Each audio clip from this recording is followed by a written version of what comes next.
No. Okay. Okay, hi, it's Liz and Hello. Melanie. We're going to show you today how to use the digital library. Yes. That is from the CASP website, from casp.org. Yes. We'll go find it. So the first thing we need to do is sign in. Hang on. Okay, so first thing you're going to want to do is go to your email, because when the users are set up, they are given a temporary password email. So I'm going to log in and show you how you can find your password. This is how it's going to look. That's going to be sent from the subject, smarter, do not reply. So if you lose track of it, you can click on in this search box and find anything from smarter dash do not reply, or you can also find from the sender, which is, who's the sender? Smarter dash do not, oh no, do not reply. It's, yeah, you know what, that's way too much complicated. So searching for smarter, do not reply, then you Yes. click on the magnifying glass and it'll bring up those. So that's a good tool anytime you're looking for an email, like to search for your principal's last name and find emails from them. Yes. Okay. That's a all right, good so tip. that'll help you find the do not reply smarter email, Yes. because it's a smart email. Yes. And this is the one that will contain your temporary password. So if you open it, you will see your name and what email it was set up with. It's always going to be your district email, huensd.k12.ca.us. And then there's going to be a link to click on it. It's going to say you need to change your temporary password.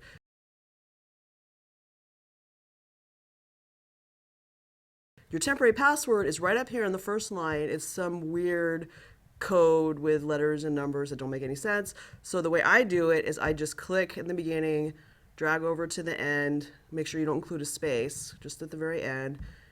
I use Control C on my keyboard to copy it. Then I click the link right here. And then your username is going to be your email address that you used. So for teachers, it's going to be the HUENSD Yes. .K12. This is just because Melanie set up a practice account so Yeah, we could demo this. I had to use a different email Okay. address because I already have an account with my HUNSD. So that's what that is. So I just use Control V to paste in the password that I just copied out of that other email. And I'm going to click Login.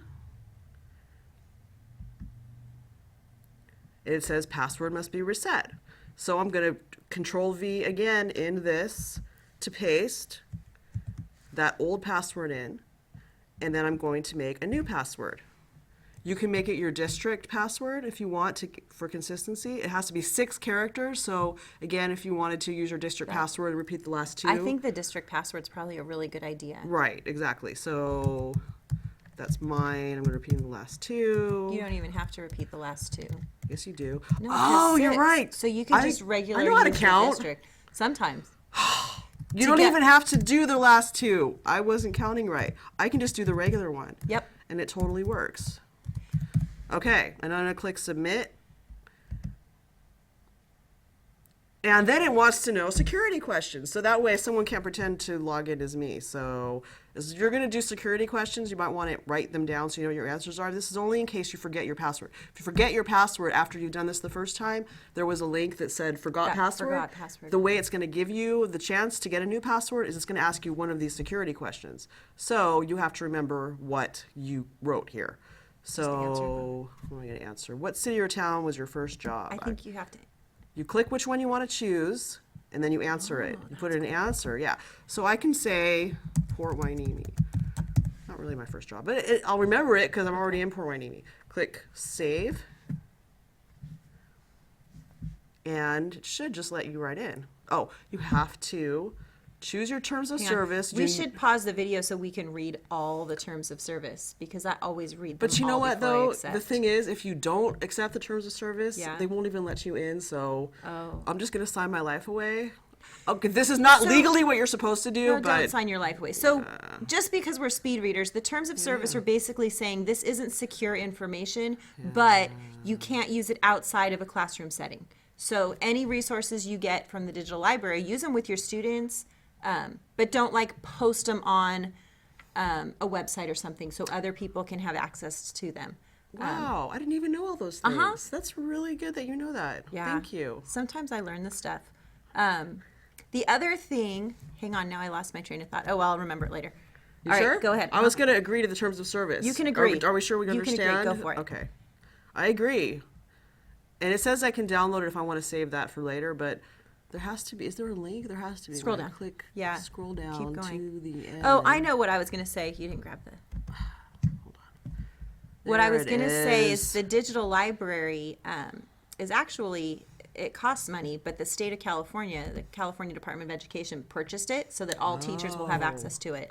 So we want to make sure we use it so they see that it's a good purchase. True. So they keep paying for it. Otherwise, it might not be free to districts. So let's use it.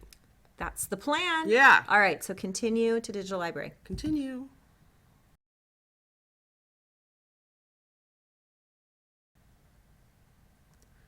And then it says all these things. You can make a profile if you Yeah. want, but it's not required. Don't do that. I'm not going to do that. It's all my information. And then I think I can click next, even though it's You grayed might out. have to choose a title. Oh my goodness.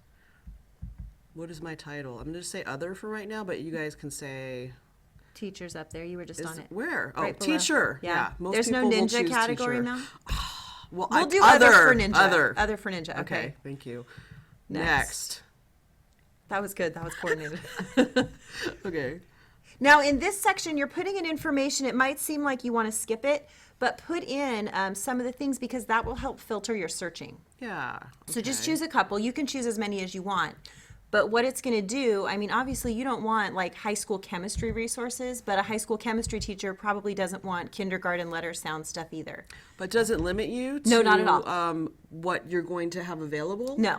Okay. You can still search for anything. Okay. It just kind of filters what's on that front page for Oh, you. so this will help set up your homepage. Uh-huh. Oh, that's nice. And do you see what happened here? I chose grade 2, but it lets me continuously choose more. And then if I made a mistake, I can close it. I can exit out. Perfect. And I can just keep clicking in that box and add as many grades as I want. Student population. And then that's demographics, right? Yes. So maybe it'll give you resources specific to those areas. Just gonna pick that. And then you can say all these things. And that's, I don't know, is that part That's of your kind of like for a profile? profile thing, huh? You can skip that. Next.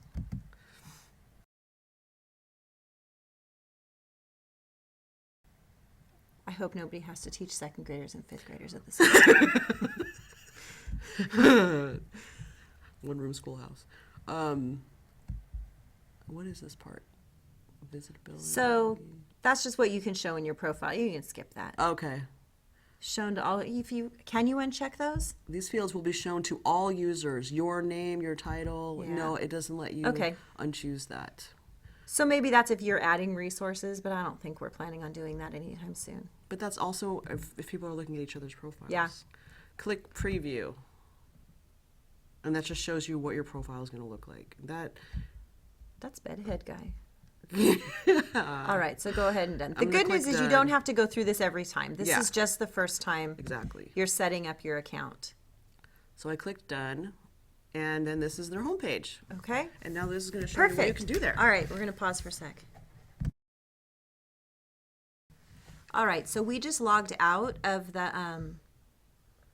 demo account, and we're going to log back in and show you how you would do this. So the first thing you're going to do is go to casp.org, which has 2 A's and 2 P's, but only 1 S. California Assessment of Student Performance and Progress. So when you go to this website, there are a couple different things that you can find. If you've been going to Tom's, this is where that link is coming from. But over here, Digital Library, you're going to click there. And then there's your place where you're going to put in, go ahead, Mel. You're going to put in your email. And then since she already changed it to the district password, it's the district password, right? So now we're ready to go. Now here's the filter section. And it has some really cool things.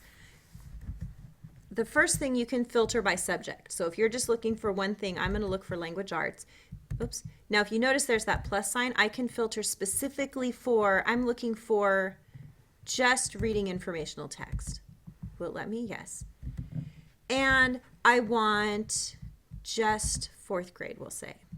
Okay, now the more filter choices you make, the fewer results you're going to get. So if you get something and you have like, well, let's see. If I choose find resources, how many do you think I'll get? Thousands. I would think a lot, yeah. 110. Okay. Because I just did, instead of just doing language arts, I did just informational text. Okay, so I have other things here. If I want to filter down, like if I end up with 3,000, maybe I want to look at some specific standards.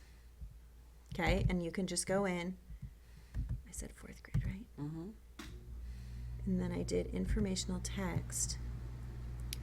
I just want to look at details and examples. So I'm going to add a specific. I can add more than one. Okay. And then I get 19. Okay, so you can kind of filter down. The other thing I want to mention is this posted with distinction.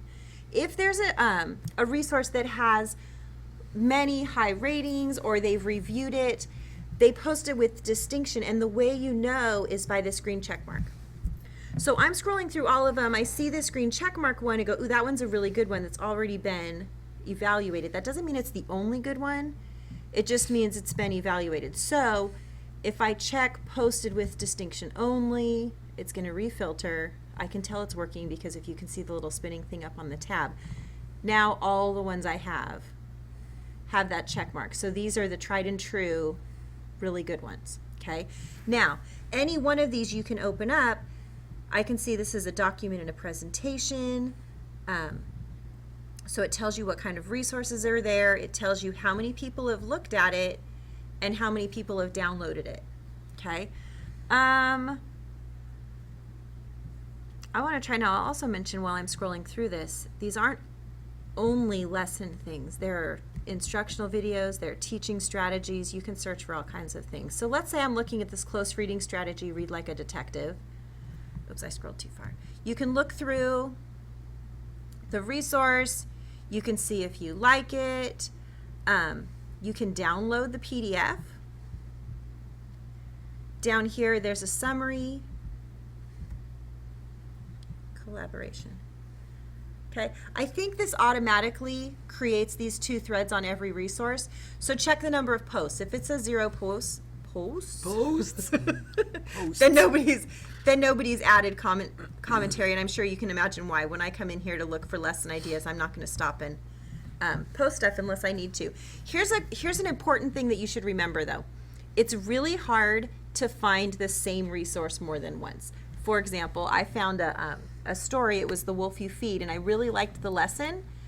And then I went to find it the next time, and went, ooh, I remember that lesson, but I couldn't find it. So this add to favorites, you totally want to use that. When you have a lesson that you've downloaded, click that so that you can find it again. All right, so now I'm going to go back to the home page. There's a home button too. Oh, so this will go, let's see, this goes back to my search results. The home button will go all the way home, right?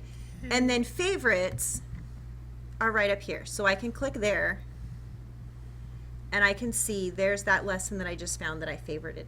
If I don't like it, I teach it and decide, I've got it, but I don't know that I want it again. You can clear it out if you really feel like you want organized favorites.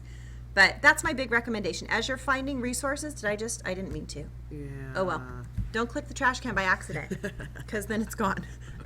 Anyways. Doesn't even warn you. For right now, this is where we're starting with Digital Library, is finding resources by looking and filtering and finding things. Okay, remember that Common Core, subject, standard, sort. It's a lot of S's. All right, is that good? I think so. Is that everything we want to talk about? It makes sense to me. I think we're good. All right, you guys work together, be good to each other, share ideas, and have fun with your students. We'll talk to you later. Bye.